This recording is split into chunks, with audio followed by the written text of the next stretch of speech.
Sa wakas Bianzi hindi na nakatanggi sa offer ni Kalingap Rab sa kanya.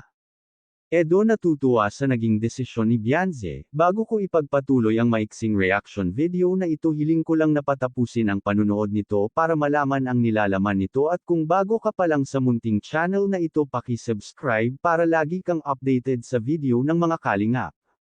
At pakisuportahan natin ang ama ng Kalingap na si Val Santos Matubang, Ate Edna Vlog at si Kalingap Rab.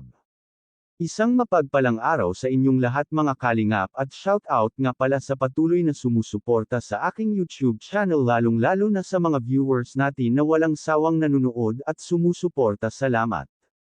Ito na nga Bianzi hindi na nakatanggi kay Kalingap Rab.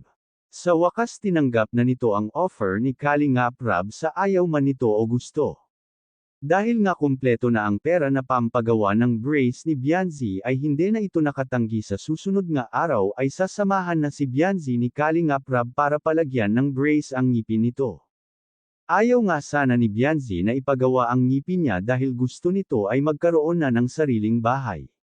Pero pinaliwanag ni Kalingap Rab kay Bianzi na iba naman ang para sa bahay yun, kasing pampagawa ng brace ni Bianzi ay galing sa bigatin nitong sponsor. Kaya naman ay natutuwa si Edo sa pagpayag ni Bianzi na lagyan na ito ng brace. Nagbiro pa nga si Edo na couple daw sila ng brace. Dahil kung mapapansin nga natin ay itong si Edo ay nagpalagay na rin ng brace sa ngipin. Kaya pag nalagyan na din si Bianzi ng brace ay pareho na sila ni Edo na may brace ang ngipin. At gusto rin talaga ni Kalingap Rab na maayos ang ngipin ni Bianzi para pag ngumiti ito ay hindi na magtatakip ng mukha, para maayos na din itong magsalita.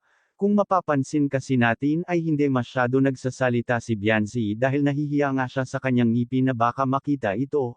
Hanggang dito na lang ang update ko mga Kalingap, maraming salamat at God bless sa inyong lahat.